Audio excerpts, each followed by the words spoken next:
Hello students. आज का topic है हमारा valence electron pair repulsion that is VSEPR. इस थ्योरी को दिया था सिडविक एंड पॉवेल ने, बट इसको फर्दर डेवलप किया गया था बाय द नाइलहोम एंड गैलेस्पी।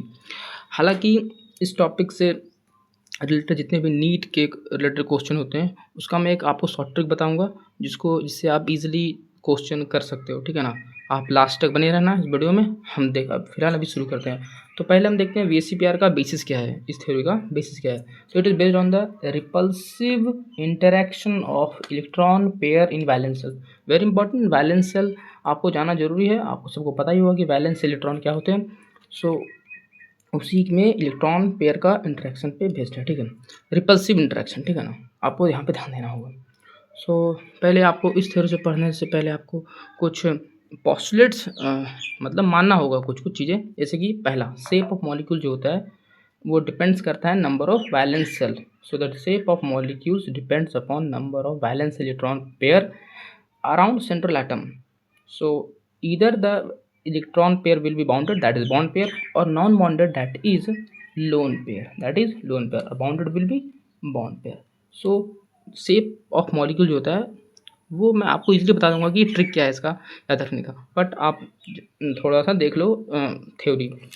दूसरा है कि electron sorry pairs of electrons in valence cell repel one another since their electron clouds are negligibly charged. So obviously because electrons are negligibly charged होते हैं, so they repulse in the valence cell. Next point is there these pairs of electron tends to occupy such position in space that minimize repulsion and thus maximize the distance between them.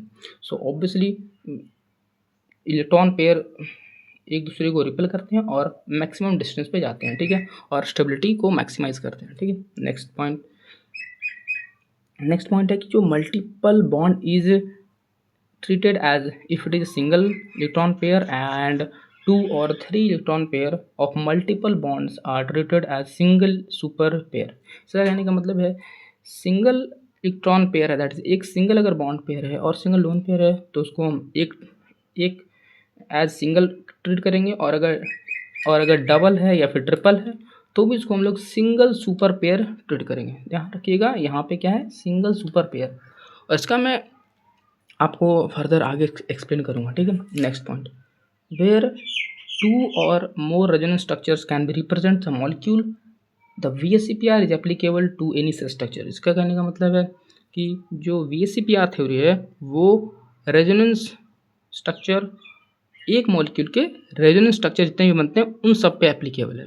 तो जैसा कि अब मैंने कहा था कि जो VSEPR है वो repulsive interaction of electron pair in valence shell है। तो उसी तरह से जो रिपल्सिव इंटरेक्शन ऑफ इलेक्ट्रॉन होता है वो यहाँ पे ध्यान देने वाली बात है कि किस तरह से होता है। वो पहला है, सबसे ज़्यादा जो रिपल्सिव इंटरेक्शन होता है वो लोन पेयर का होता है, फिर आता है लोन पेयर बॉन्ड पेयर का, फिर आता है बॉन्ड पेयर का सबसे कम रिपल्सन होता है। ठीक है, और दूसरा पॉइंट ये है कि जो VSEPR है इसको 2 पार्ट में डिवाइड किया गया है। ठीक है, पहला ये है कि सेंट्रल एटम के पास अगर कोई भी लोन पेयर ना हो, if the central atom has no lone pair, और second one is if the central atom has 1 or more lone pair. ठीक है, 2 पार्ट में है। इन दोनों पार्ट को हम फर्दर और आगे देखेंगे। ठीक है, बाकी पहले हम आगे देख लेते हैं ये जो बचे हुए पॉइंट्स है। पहला है VSEPR predict geometry of the large number of molecules especially the compounds of p block elements। Very important, जो VSEPR है प्रिडिक्ट क्या कर रहा है भाई, that is the geometry of molecules specially of p block elements. आपको ध्यान देने वाला है, ये NCERT का पॉइंट है, आपको पता होना चाहिए। नेक्स्ट पॉइंट है VSEPR determine geometry quite accurately even energy difference is between the molecules is very small. अगर energy difference between the molecule अगर स्मॉल भी रहेगा तो भी ईजिली प्रिडिक्ट कर पाता है। ठीक है, और अब मैं आपको बता दूं कि जो इससे जो रिलेटेड जितने भी क्वेश्चंस आपको करने होते हैं नीट में, जेईई में, वो मैं आपको ट्रिक बताऊंगा। ठीक है ना, आपको लास्ट तक बने रहना है। अब मैं अगले वीडियो में ये भी बताऊंगा कि ज्योमेट्री कैसे बताते हैं, शेप कैसे बताते हैं। ठीक है, आप हाँ, तो मैं क्या बोल रहा था कि ये जो 2 कैटेगरी मैंने आपको बताया वीसीपीआर का, जिसमें नो लोन पेयर और 1 और मोर लोन पेयर पे बेसिस पे है, तो वो मैं आपको जितने भी शेप होते हैं एनसीईआरटी में, जितने भी शेप होते हैं एनसीईआरटी में, वो आपको मैं सब बताऊँगा, ठीक है ना? बस ये छोटा-सा पार्ट था। अगली वीडियो में मैं आपको पूरा एक्सप्लेन करूँगा। एक-एक ट्रिक बताऊँगा मैं, और आप ईज़िली विदिन सेकंड आप बता पाओगे एक-एक मॉलिक्यूल का ज्योमेट्री क्या होगा, शेप क्या होगा, हाइब्रिडाइजेशन क्या होगा। इवन हाइब्रिडाइजेशन आप विदिन सेकंड बता पाओगे, ठीक है?